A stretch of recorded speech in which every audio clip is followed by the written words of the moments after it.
Hey, this is Native Roots Radio presents Controlled Fire, a show that sparks truth, culture, and conversation, hosted by Hunter Thundercloud and Aaron Funmaker. This is Control. And Caprice Garcia. So we're on our show today. We have Caprice Garcia. She's one of our um, admins, and I'm the chief Chief. operating officer Yes. at Thundermaker. Very good. Yeah. Mescalero Apache tribe. I've spent the past 5-6 years working in behavioral health, helping our relatives, going through policies and procedures, and then I have a degree in addiction counseling as well. She's one of the things that makes our rehab function well. Without her, we probably wouldn't be able to do what we're doing. And I think when you start projects or new projects, you need people that know their jobs really well, and she does.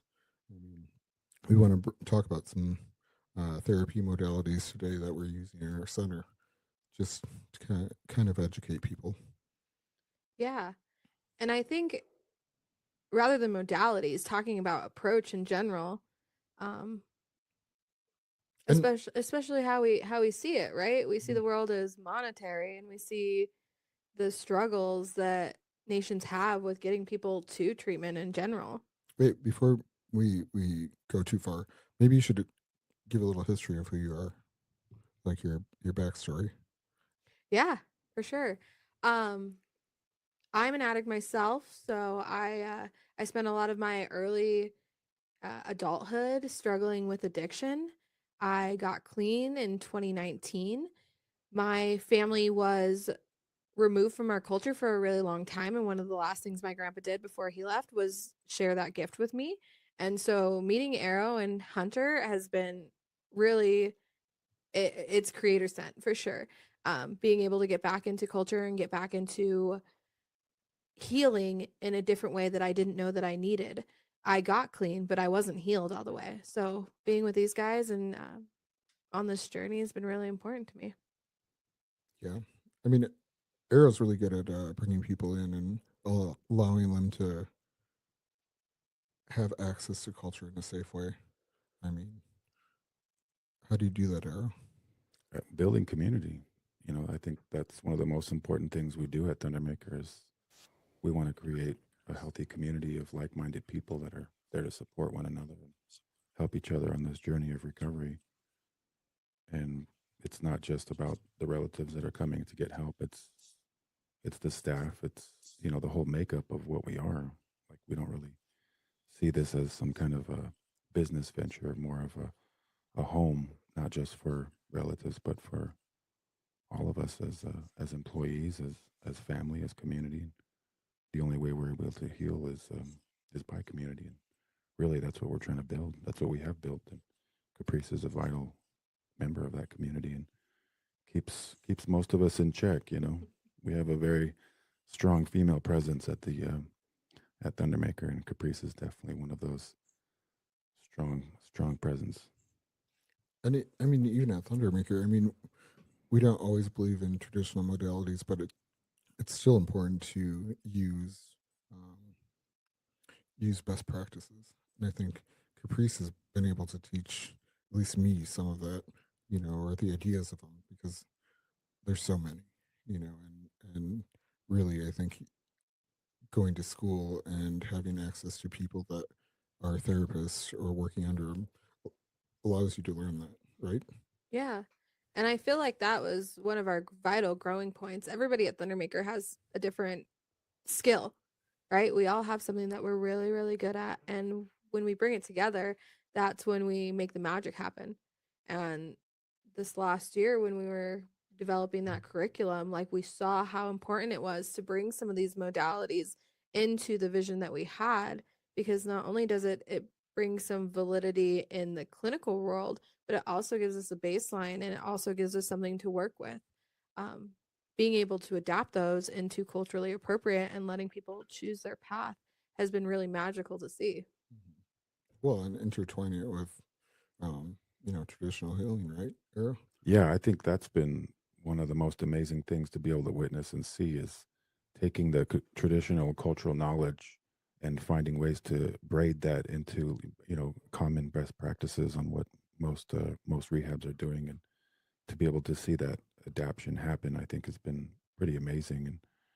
And even seeing what it's linked to, like a lot of our like we a lot of people are doing sound therapy and things like that, and I think acknowledging and recognizing, the meaning behind the drum and the songs that we have, and seeing the kind of connection between what people have been using in the past that really didn't, I guess, have a name or like a real connection, and then realizing, wait, our traditions have been a part of this recovery world for a very long time. And I think having that acknowledgement and being able to see that has been something huge. And like, Hunter was saying, Caprice is like, well, the whole team, but Caprice has definitely been this vital role of, combining best practices and, all these modern tools that recovery uses, and bringing the cultural component, and creating this amazing program that we have. It's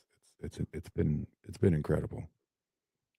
I mean, Caprice, how do you think it's been trying to create um, culturally sensitive and culturally relevant, I guess, therapeutic models in Bradian? I mean, when you first started, did you imagine this is what we'd be doing? That was the vision, right? We wanted to braid everything together.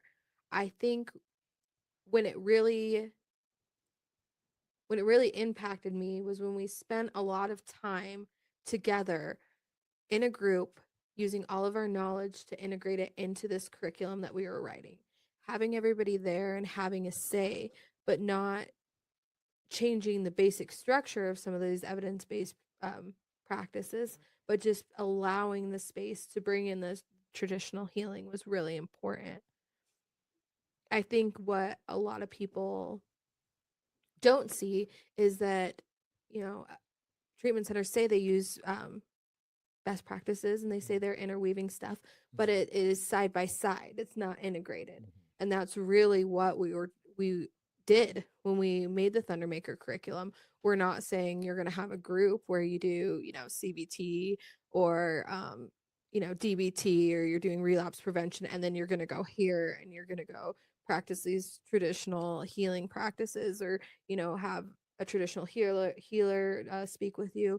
We took those and we said, okay, they're going to be in this group doing a CBT module, but then we're also going to bring all those traditional healing practices and that ancestral wisdom and show how it's correlated.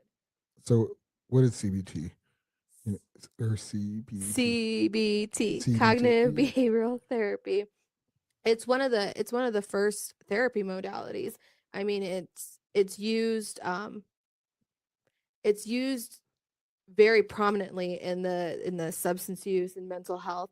It's about changing your cognitive ways, changing your behaviors, and intertwining them. So like we use that and DBT, we use mindfulness. These are all common practices that you'll hear at every place that you go. The difference is that we have those components where it makes it adaptable to what we're doing. So they're very common. And well, it sounds like we have a break coming up. We'll be back in a few seconds. Oh.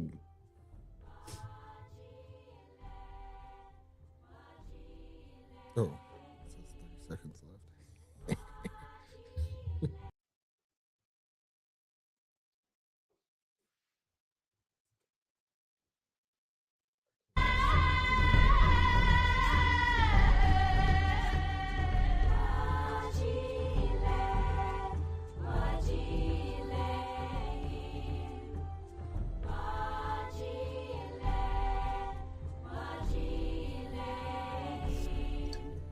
Hey, welcome back to Controlled Fire, and here's your host, Hunter Thundercloud and Arrow Funmaker.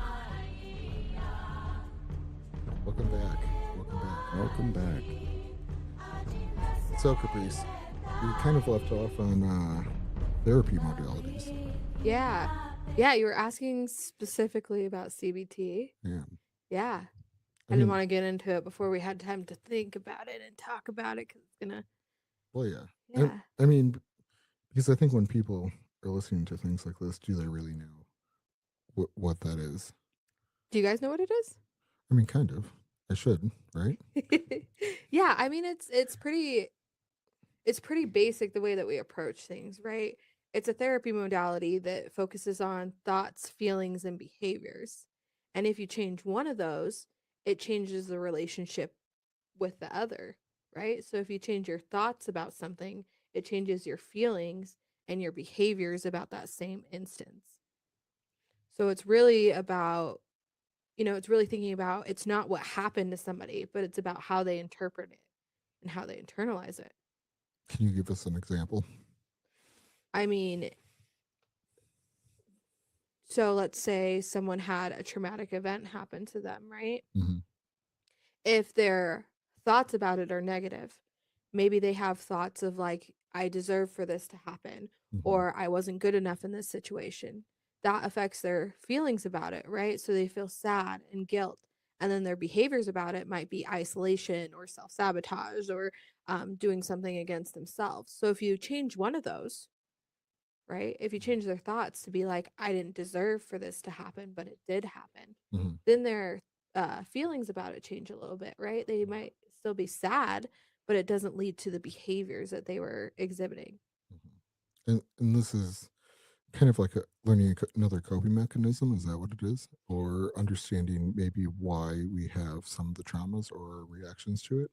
So it's not necessarily a coping mechanism. We're doing cognitive reframing. So we're changing the way people think about things. So it can be like generational things, like if your family was really negative about something and then you inherited that negativity, it's going to affect the way that you behave and think about life, right? If you had something really bad happen to you and you have negative thoughts and feelings around it, it's going to affect the way that you behave in the future. So when we have people coming in that have substance use problems, a lot of their life is traumatic. Mm-hmm. Some of their backstories are traumatic. They've had situations or activating events that have happened that they see in a very negative light. And we see this really commonly with people that come into treatment, right? They're really negative about everything that happened. They don't come in and they say, this thing happened, but it's okay. I'm going to move forward. It's a lot of like, this thing happened to me. I'm not going to get over it. It's going to continue to happen. All those thoughts. So if we can help cognitively reframe how they see those things, then we're able to let them heal and move forward from those things. We're not erasing it. We're not getting rid of it. We're helping them process through it. And it's kind of like we understand the emotions around it, and then we feel them so that when they come up, we're able to handle them. Is that it or no? Yeah, or change the feelings about it, or just being able to handle the feelings in general. A lot of people that come into recovery don't even know what their feelings are. They can't identify like right now I'm feeling really upset or overwhelmed. It's more just blah, I have all these feelings. Sure. They're either good blahs or bad blahs, and we It- just have to kind of help them identify those. It's true. It's like you kind of only understand the big ones, like like anger, sadness, maybe happiness, but there's all these um, smaller feelings that you can identify, right? Like being overwhelmed. I don't know, Hmm. bliss, Hmm. right? But they don't really understand those words yet, or because they don't understand the feeling, right? Because Yeah. it's been so numb for so long. Well, it's finding new ways to process and react to many of those emotions, right?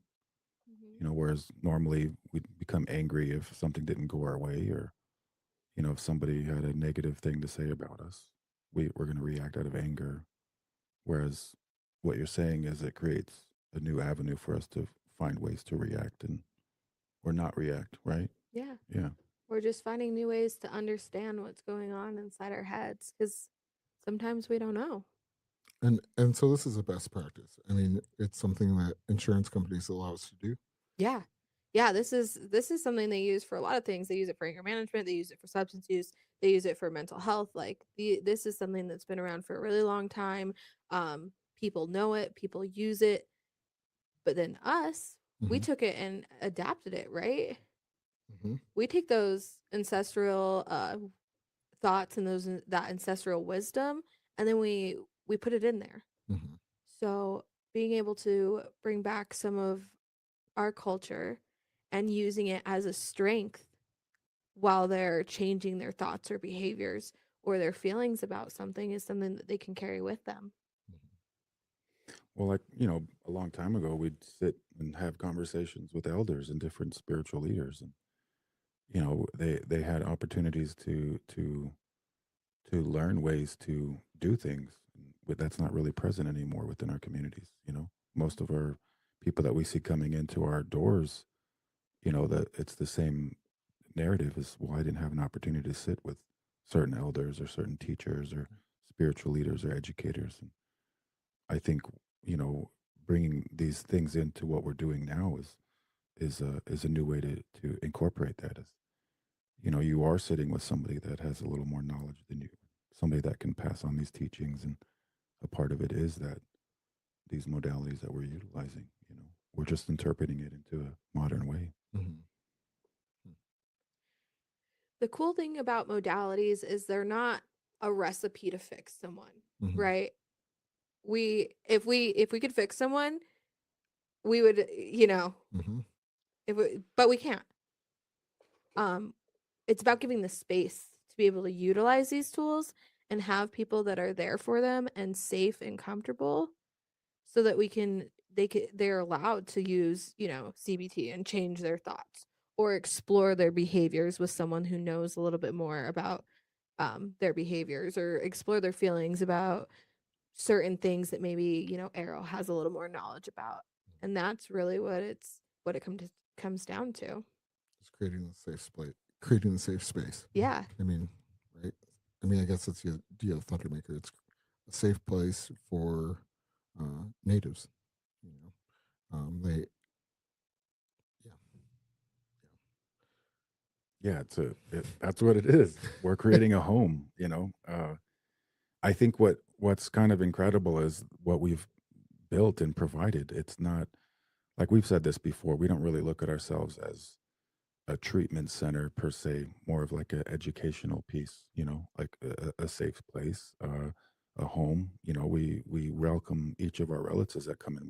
We say that, we say welcome home, and that's really what we're trying to do, is we're trying to provide a home, a house. You know, you grow at home.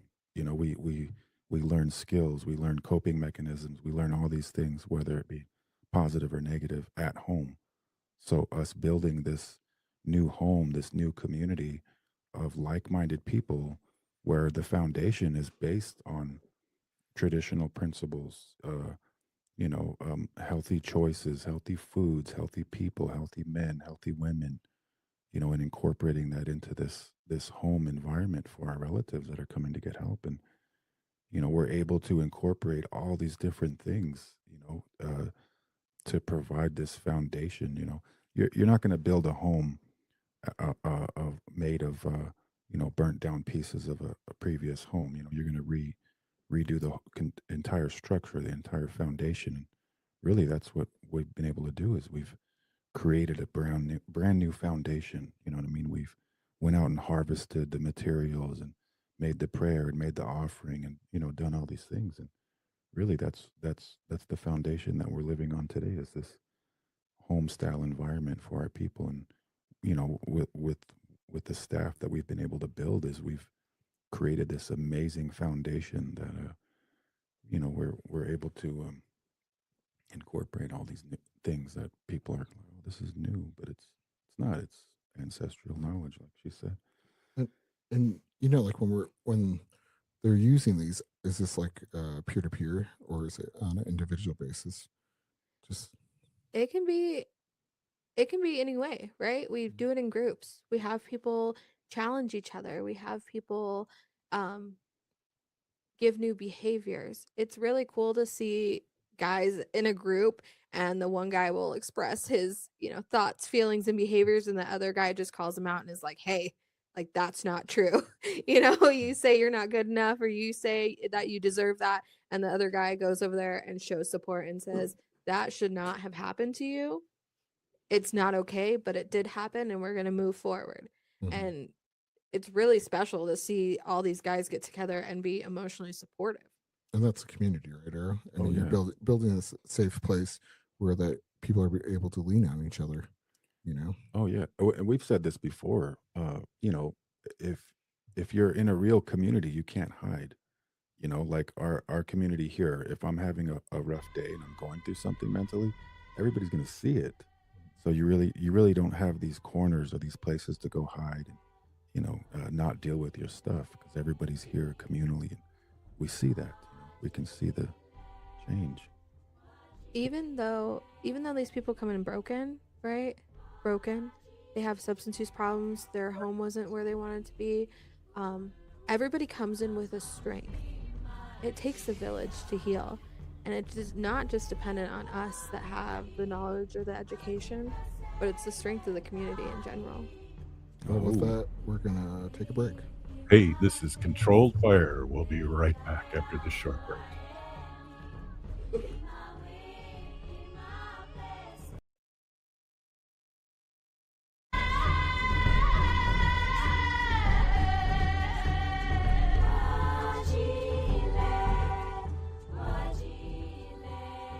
Welcome back to Controlled Fire. I'm your host, Arrow Funmaker, with Hunter Thundercloud and Caprice Garcia.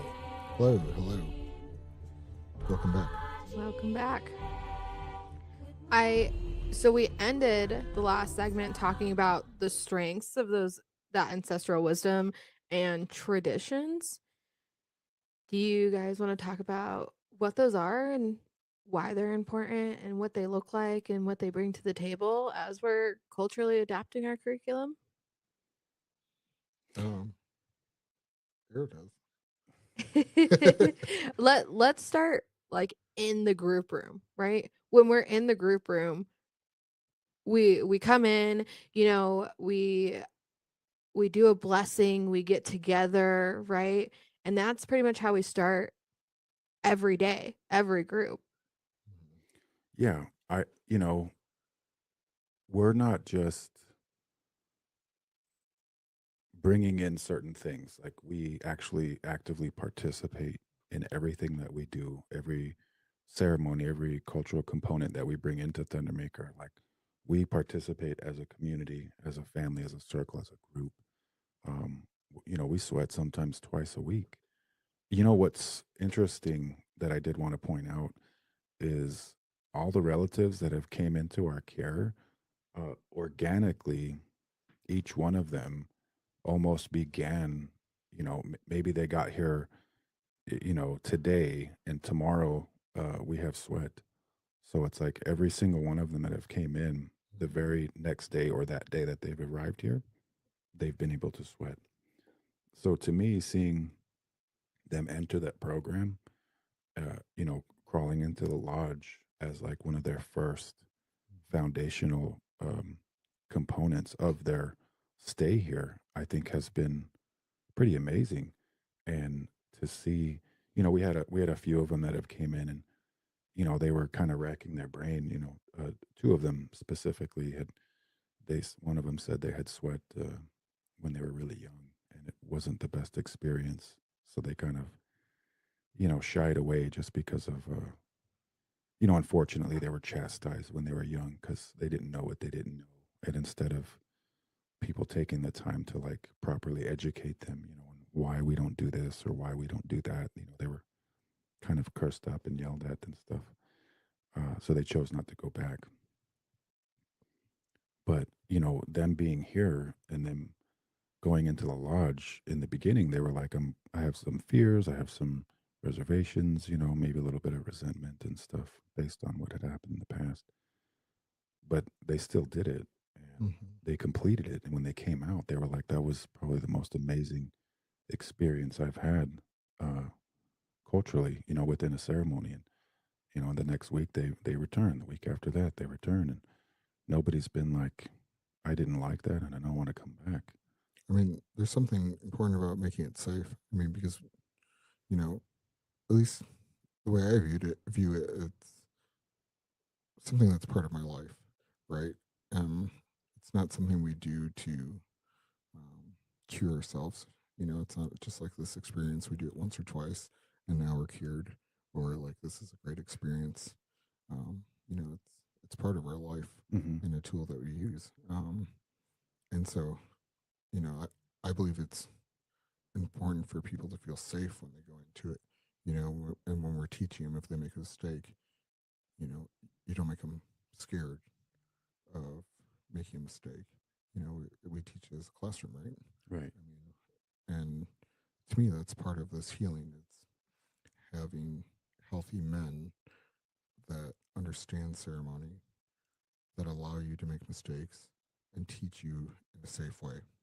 I mean, those are some of like even kind of a therapy idea. It's changing the way we communicate with each other, and a lot of people that are coming into relatives or anyone coming in new to ceremony, if they've had bad experiences, they're fearful of it, right?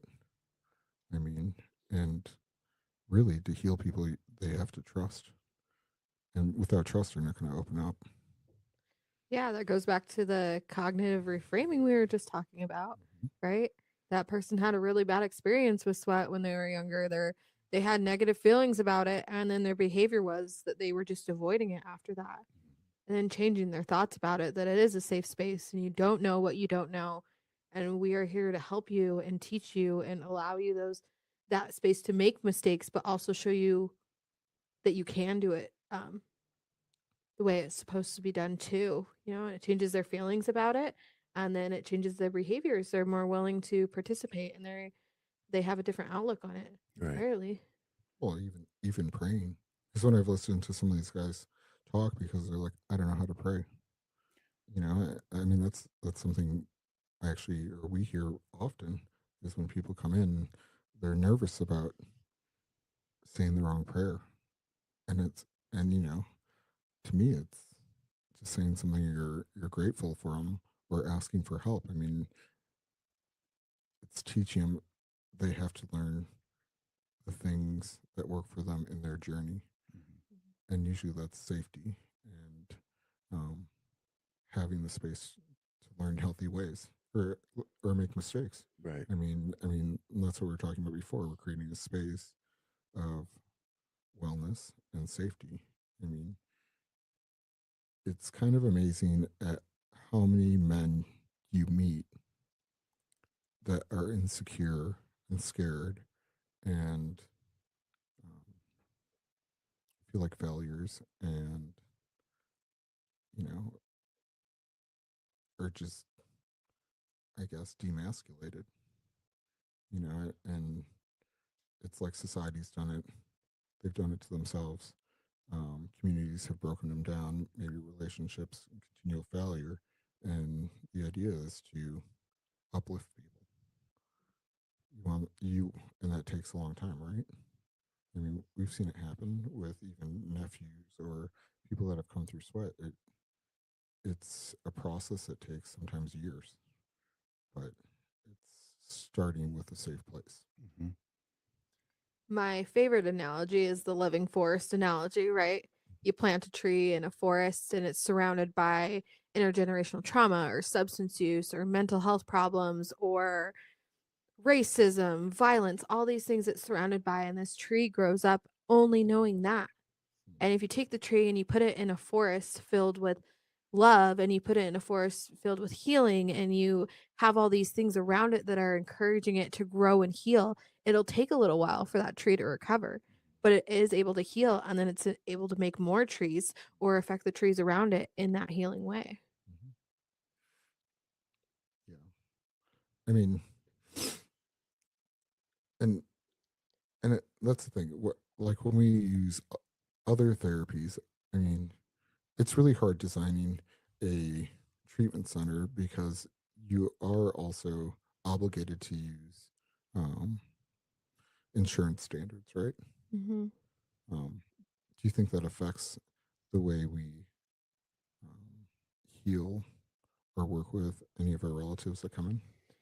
Yeah, and everybody has their own personal opinion on this, right? But from working in the field, I see a lot of healing in the parameters of what is seen as appropriate, right?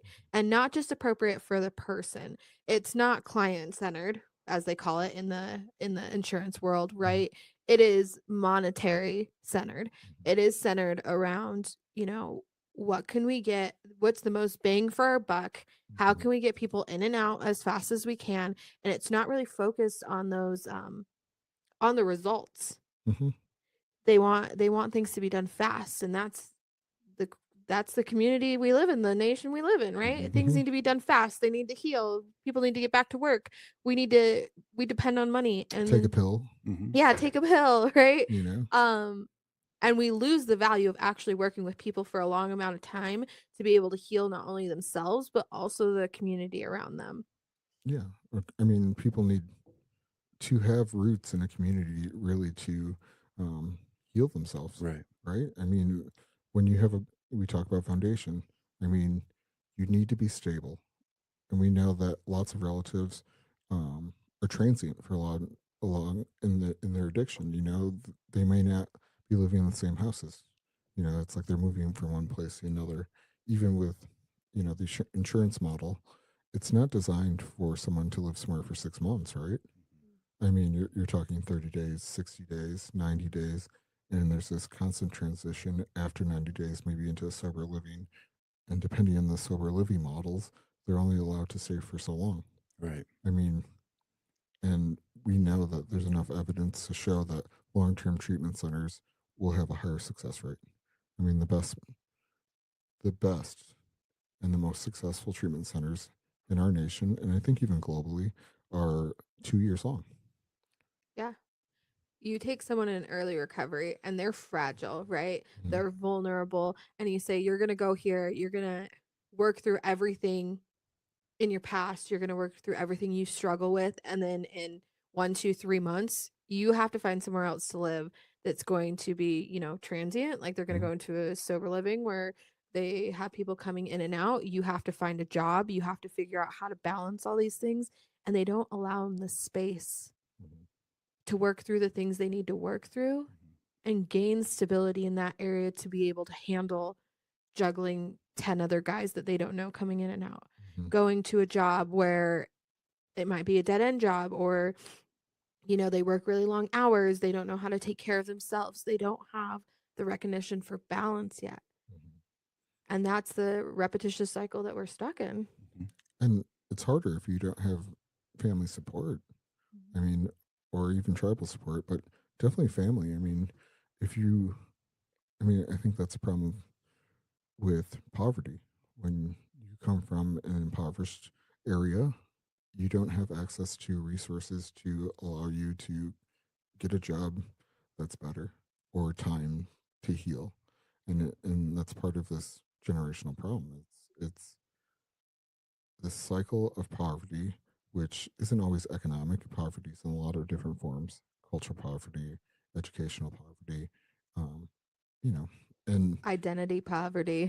yeah, exactly. And culture is the thing that we think that's part of this. I mean, that's where we're bringing in, I mean, ancestral wisdom, right? Right. I think that's what separates us from, the modern recovery center is we are creating a place where our relatives can plant roots for long-term treatment, and not just treatment, but long-term life. We are a 2-year program and further than that. And with that, we're going to take a break, and then we're going to come back and wrap up and probably give you some good things to think about for the next podcast. Oh.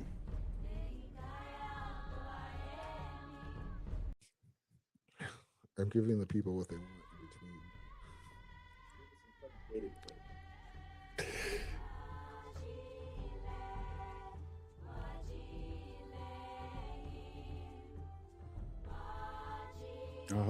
Welcome back to Controlled Fire. I'm your host, Arrow Funmaker, along with Hunter Thundercloud and Caprice Garcia.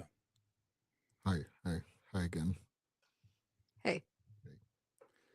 So, I think in this last segment we're going to talk about how you can get a hold of us, and maybe who should get a hold of us, and um, maybe after you get a hold of us, if you're a loved one or you need help, maybe we can explain the process. Yeah. And involvement is really important. Thundermaker, as our team, we're doing a lot to advocate for this vision and for this change for our people, but also it takes other people out there wanting to get involved, wanting to be a part of, having ideas. We love collaborations. We have a specific form at thundermakerwellness.com that invites people to propose collaborations, to give us their ideas. We can get a hold of you. We can, talk about it. Yeah, we love hosting people too. Like we've had many tribes come out and stay for a night or two and come take a tour. And I think that's really important. Is we're right in Prescott, Arizona, and any people ever traveling through, feel free to come by and meet our team and come take a tour. And that's thundermaker.com. But I mean, if you were in crisis or someone is suffering from addiction in some way, and you think this is a good place, what would the steps for them to be able to come here? Well, first of all, we just need to see, where they're at. We want to be a support. We know there's a vital time where someone is willing to come to us. So we're happy to be that bridge. If you have a loved one that's struggling, we're happy to talk to them, kind of see where they're at, what's going on, if they're a danger to themselves, where we can get them. You can reach us at our office number. You can call or text 928-531-1930. And we're just there to be a support. It looks different for everybody, right? There's someone who may be hiding their drinking from their significant other, and that's a concern. And there may be someone who's homeless on the street that has no support. So we're there to be that bridge and see if we can get them here with us or if we can get them somewhere else. Because in the end, our goal is just to make sure people are safe and getting the help that they need. I mean, and we do know, sometimes people are in crisis, right? Mm-hmm. Usually, they might only have a few hours, 24 hours, where they're willing to go somewhere, right? Yeah. I mean, I think this is one of the things we struggle even working with tribes. It's if their behavioral health department isn't open, and that's one of their resources to send them here, what do we do? Mm-hmm. Yeah, well, it depends on where they're at, right? Sometimes we just bring people out. They're willing to come, get them out here, get them started, get them safe. That's really important because really it's about the people. It's about the people. And then sometimes they might be in a place where they're really a danger to themselves and they're not able to make it out to us. We have community partners all over the nation. We know people we can call. We can get them into somewhere, whether that be, if they're having a psychiatric crisis, figuring that out. The national line for suicide is 988. So there's always that. Mm-hmm. And yeah, just being a resource. Yeah, and really that's, one of the things we are is a resource. It doesn't, we understand our program's not for everybody, but we have capability to, bring other programs into the mix. Like we have good partnerships with other programs, and we're trying to create multiple fires We all are. over the world, for recovery, and we want to be able to, have healthy networks of like-minded rehabs and recovery centers to where, if we're not able to take somebody, we have other partners that can. We Mhm. just want survival of our people. And we do have a nonprofit, which is Thundermaker Cultural Recovery, which we always need donations. I mean, I think everything we're doing takes money, and it's unfortunate, but that's just the society we live in. But when we when we're trying to build these communities, we're trying to help people, but it it feels like the more support we have, the more we can do, right? Yeah, and there's a ton of ways that those donations go to use. Um, Getting someone out here, getting them the transportation they need in a time of desperation, scholarshiping people. So if they don't have a tribe that will help and they're not able to get on insurance and their family's not going to help them, it helps them come out here. It helps us with our, food sovereignty program. We got a grant for sovereign seeds, which was really cool. And then cultural recovery also does other things besides this. You guys donated to the Cayente's women's shelter. You took resources up to Navajo Nation. You travel around the nation speaking at conferences and going into schools and being part of that community of advocacy. Hosted some films recently. Yeah. We're always pushing culture. Mhm. The films that we've pushed are surrounded around culture. People need access and the ability to see what's out there, right? So, like Caprice said earlier, it's creating the space. We're trying to create the space so that we can have community come Mhm. and be involved, right? Even with our relatives, we involve them in a lot of these things so they can see that there's different opportunities, right? Yeah. Yeah, and we've been able to travel in different parts of the country to different other programs, other events, cultural events. We took 2 vans out to California last year, and it was incredible. Being able to hear elders speak, and the feedback we got from our relatives was amazing. Like we don't have this opportunity back at home. This is the first time I've been able to get out of my comfort zone and shell and actually, hear some important messages that helped feed my recovery, my well-being, and overall health. Yeah, and it's really centering on that, right? How can we do right by our relatives first? And then other things that we're working on, we want to expand our space, Mhm. right? We only have enough room for a certain amount of people, and Mm-hmm. there's always people that need help. Also, our culinary program, we're trying to make a commercial kitchen so that we can do community classes on food sovereignty. Uh, what else are we working on, guys? Even this space. Designing and building a podcast studio. It's another way to advertise and give long form information about who we are, so you can maybe see um, where you're sending your people, whether it's your relatives or someone that's part of your tribe. It's important to understand and trust because this is life or death, right? Right. So we're willing to make sure that people are safe. So especially during crisis. I mean, Caprice, what's the phone number? 928-531-1930, and you can call or text on that one. And then, like I said, if someone that you know or yourself are thinking of hurting yourself or someone else, 988 is the National Suicide Hotline. You can talk to someone. They can help in an immediate crisis. So- Creating these spaces is important. We acknowledge and recognize that our way of life works, and it's beneficial, and it's reconnecting our people to their cultural roots. And change has to take place, Mhm. and we want to foster that change, but we can't do it by ourselves. Like, we need help, we need community support, we need tribal support.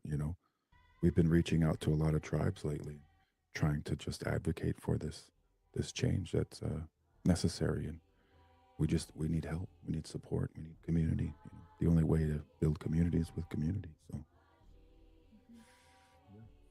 That's a great take. So, well, thank you for listening today to Controlled Fire. Yeah, and you can reach out to us on Instagram, Thundermaker Wellness Center. You can reach out to us on our website, thundermakerwellness.com. Our nonprofit website is thundermakerculturalrecovery.com. You can email admin@thundermakerwellness.com. Call or text us 928-531-1930. We're there. We're out there. You can find us.